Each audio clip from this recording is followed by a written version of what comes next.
3 जनवरी 2026 Venezuela में कयामत की रात। मुट्ठी भर अमेरिकी सैनिकों का हमला,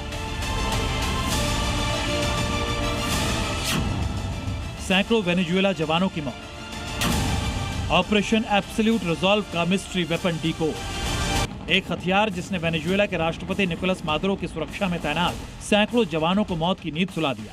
एक हथियार जिसकी सर्जिकल स्ट्राइक से काराकास कांप गया और राष्ट्रपति मादुरो अमेरिका में सलाखों के पीछे पहुंच गया। निकोलस मादुरो और उनकी पत्नी को पकड़ने के लिए अमेरिकी डेल्टा फोर्स ने जिस सीक्रेट वेपन का इस्तेमाल किया उसे लेकर बड़ी जानकारी सामने आई है। व्हाइट हाउस की प्रेस सेक्रेटरी कैरोलिन लेविट ने सोशल मीडिया प्लेटफॉर्म पर एक इंटरव्यू पोस्ट किया है। ये इंटरव्यू वेनेजुएला के उस गार्ड का है जो हमले की रात मादुरो की सुरक्षा में तैनात है। इंटरव्यू में इस गार्ड ने अमेरिकी सीक्रेट वेपन के बारे में जानकारी शेयर की है, जिसके मुताबिक अमेरिकी सैनिकों के लिए ऑपरेशन बहुत आसान था। डेल्टा फोर्स के चंद जवानों ने ऐसा हमला किया कि वेनेजुएला का कोई भी सैनिक जवाब दे पाता उससे पहले ही अमेरिकी जवानों के आधुनिक हथियारों ने उन्हें जमीन पर गिरा दिया। गार्ड के मुताबिक हमले की रात उसने सबसे पहले आसमान में कुछ ड्रोन और फिर 7 से 8 हेलीकॉप्टर देखे। हेलीकॉप्टर से 20 से ज्यादा अमेरिकी जवान तेजी से उतरे। अमेरिकी जवानों के पास कई तरह के आधुनिक हथियार थे जिनसे अमेरिकी जवानों ने कत्लेआम मचा दिया। वो सटीक निशाने और स्पीड से शूट कर रहे थे। ये हथियार हर मिनट में करीब 300 राउंड फायरिंग करने वाले थे। वेनेजुएला के सिक्योरिटी गार्ड के मुताबिक वो अपने साथियों के साथ मादुरो की सुरक्षा में तैनात थे। उनकी तादाद ज्यादा थी, लेकिन जब अमेरिकी जवान उनके पास पहुंचे तो उन्होंने एक सीक्रेट वेपन का इस्तेमाल किया जिसने एक पल में ही उन्हें जमीन पर गिरा दिया।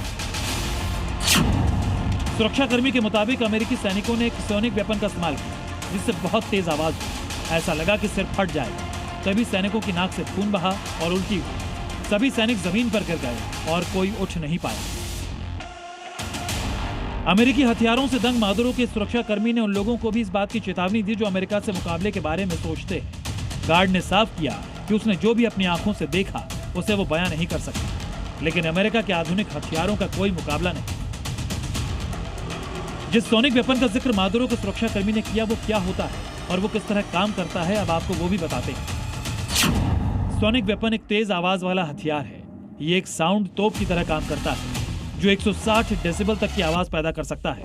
इसकी तेज आवाज को सहा नहीं जा सकता। इसके इस्तेमाल से शरीर के अंदर के अंग प्रभावित होते हैं, कानों के सुनने की शक्ति खत्म हो जाती है, तेज सिरदर्द, जोड़ों में कंपन और अत्यधिक दबाव महसूस होता है। शक्तिशाली तरंगों से फेफड़ों को नुकसान पहुंचता है जिससे नाक से खून आता है और उल्टी होती है। एक जेट इंजन की आवाज 130 से 140 डेसिबल होती है, जबकि सोनिक वेपन 160 डेसिबल तक आवाज पैदा कर सकता है, जिससे अंदाजा लगाया जा सकता है कि उसकी तेज आवाज से कितना असहनीय दर्द पैदा होता होगा। और अमेरिकी डेल्टा फोर्स ने वेनेजुएला में मादुरो को उठाते वक्त इसी हथियार का इस्तेमाल किया, जिससे अमेरिका की सैन्य शक्ति की झलक भी सामने आई। रिपोर्ट जी मीडिया।